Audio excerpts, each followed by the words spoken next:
और सर उसके बाद पिछले साल तो सर बुक्स भी नहीं आई हमारी, जो कॉपीज थी, कॉपीज टेक्स्ट बुक का उनसे पूछा मैम से कि मैम कॉपीज का क्या है, तो बोलते कि नेक्स्ट की गाइडलाइंस में नहीं है कि आपके कॉपीज वगैरह है, ये तो घर से खरीद के देंगे।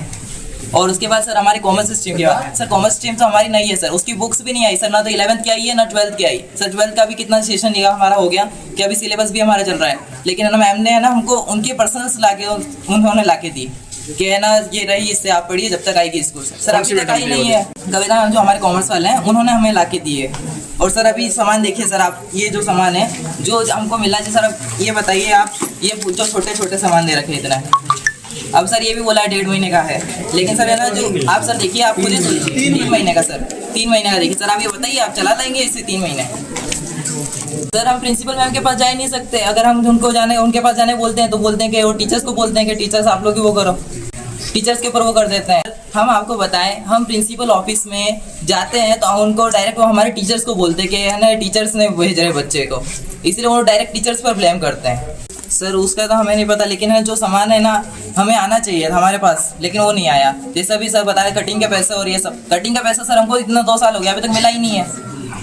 या तो वो डॉक्यूमेंट में तो वो निकालती नहीं है, क्योंकि ओबवियस बात है डॉक्यूमेंट निकालेगी तो हम जवाब दे देंगे, वो उनके अगेंस्ट भी जा सकता है, लेकिन वो मेंटली बहुत ज़्यादा प्रेशराइज करती है। और बिल पर साइन करवाने की जब हम क्लास ले रहे होते हैं तो वो बीच क्लास के बीच में बुलाती है हमें, और अगर ना जाए तो फिर डांट पड़ती है। बिल्कुल पूछा कि पिछले साल तो सामान आया ही नहीं है, रिसीविंग पता नहीं कहाँ से ले लेते हैं, ठीक है अभी साइन कर दो, आप यहाँ कर दो, आप यहाँ कर दो, अगर कोई ऑब्जेक्शन उठे तो फिर मतलब जो ऑब्जेक्शन उठाएगा वो मरेगा। आपकी APR खराब कर दूंगी मैं, रिपोर्ट मुझे ही लिखनी है, ठीक है AC के ऊपर अधिकारियों को लिख के दे दूंगी, आप कोऑपरेट नहीं कर रहे हो, तो वो किसी भी तरीके से अगर दिया तो वो आराम से बोलेगी, आराम से अगर काम हो गया तो ठीक है, वरना फिर धमकी पर आती है। रखा है सर, आज ही वही चीज़ है कि 10 मरेंगे कोई बात नहीं, किसी का तो भला होगा, तो आज हमने एक्शन ले लिया। क्या हॉस्टल में यह समझ चले कि हमको पिछले साल भी कुछ नहीं मिला, ये सामान मिला ये कहीं नहीं, और इस साल भी जो मिला वो सब घटिया मिला, और वो भी आधा सामान मिला और आधा नहीं मिला। पढ़ाई की बुकें भी हमको पूरा नहीं मिली, और नई बुक अभी तक आई भी नहीं, आई वो तो पुरानी कभी नहीं, और कभी हमसे मिलना भी नहीं चाहते वो।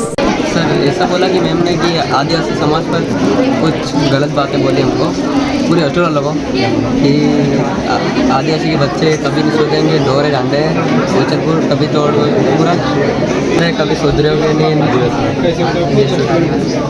आदिवासी रहोगे, जंगली जानवर कुत्ते मेरे द्वारा कई बार बिल रोके जा चुकी है, लेकिन इनसे दबाव में साइन करवा लेती है, ना मुझे सामान चेक करने देती, बोलती है भौतिक सत्यापन, क्यों बिल्स में जो डॉक्यूमेंट्स लगते हैं उनमें इनके साइन ले लिया जाता है कि इन्होंने सब कुछ कर लिया है, आपको कोई ज़रूरत नहीं है सामान चेक करने कुछ करने का, बिल निकालो। मतलब आ गया तो मैडम ने फिर बोला कि आपका काम सामान चेक करने का नहीं है, आप मेरी अनुमति के बिना कहीं पे नहीं जा सकते, आपका काम बिल लगाने का, सिर्फ बिल लगाओ, वेरीफाई करने का काम परचेज कमेटी का है, सब कुछ सर इनसे भी ज़बरदस्ती साइन कराए जा रहे हैं। इस जो ये लेटर मेरे को दिया गया, इस मामले परचेज कमेटी को कोई कुछ पता नहीं है। देखिए सर इसमें साफ लिखा हुआ है, मेरी जेमबायर ID थी कि सारा काम परचेज कमेटी करेगी।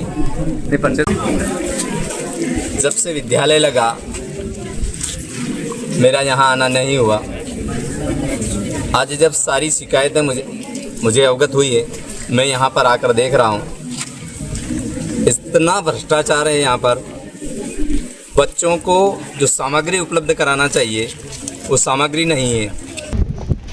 आज मैडम किसी सप्लायर से मिलकर इतना भ्रष्टाचार कर चुकी हैं। आप ग्रीजर की बात करो, मैं कोलगेट की बात कर रहा हूँ, जो कोलगेट 10 रुपये का वो 20 रुपये चढ़ाए जा रहे हैं। अब ग्रीजर अगर 10,000 का होगा तो 40,000 रुपये चढ़ाए जा रहे होंगे। आप जब छोटी चीज़ में भ्रष्टाचार कर रहे हो तो यहाँ कई बड़ी बड़ी चीज़ों का खरीदारी करिए, और उसमें कितना घपला है ये जांच का विषय है। जब तक यहाँ से ये प्रिंसिपल नहीं हटेगी तब तक कोई जांच नहीं होगी, और इसको तुरंत सस्पेंड करके इसकी जांच करके इसको सज़ा, इसको जेल करना चाहिए। जनता पार्टी सरकार की सोच और विचार है कि गरीब तबके के बच्चों का उत्थान होना चाहिए, उनकी शिक्षा गुणवत्तापूर्ण होनी चाहिए, और उनको सर्व सुविधाएं उपलब्ध करा रहे हैं। आज इतनी बड़ी बड़ी बिल्डिंगें बनी हैं, सारी सुविधाएं उपलब्ध कराई जा रही हैं, मगर ये ऐसे भ्रष्ट कर्मचारी यहाँ आकर इन बच्चों का हक छीन रहे हैं, इन बच्चों का हक का पैसा खा रहे हैं। ऐसे कर्मचारियों को यहाँ रहने का कोई हक नहीं है।